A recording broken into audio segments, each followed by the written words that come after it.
बिस्मिल्लाहिर्रहमानिर्रहीम। अस्सलाम वालेकुम नाज़रीन, नई अपडेट में खुश आमदीद ख़वातीन और हज़रात। और आपको बताएं कि हमसाया मुल्क भारत एक बार फिर से कोरोना वायरस के नए वेरिएंट की जद में आ गया। आपको बताएं कि ओमनिक्रॉन ने साउथ अफ्रीका के बाद जहां पर अमेरिका का रुख किया था, वहीं पर अब भारत भी ओमनिक्रॉन से ना बच पाया। भारत के अंदर ओमनिक्रॉन के मजीद नए 6 केसेस सामने आ गए हैं और मजमूई तौर पर केसेस की तादाद 20 से तजावुज़ कर गई।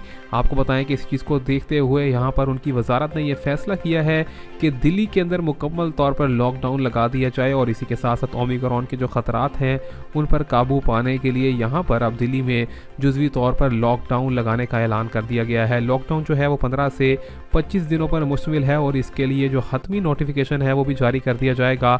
और बताया गया है कि दफातर भी जो हैं वो हफ्ते में 3 रोज़ के लिए बंद किए जाएंगे।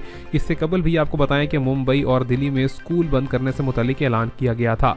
मज़ीद अपडेट से जुड़े रहिए, चैनल को सब्सक्राइब, लाइक और शेयर करना मत भूलिए। अल्लाह हाफिज़।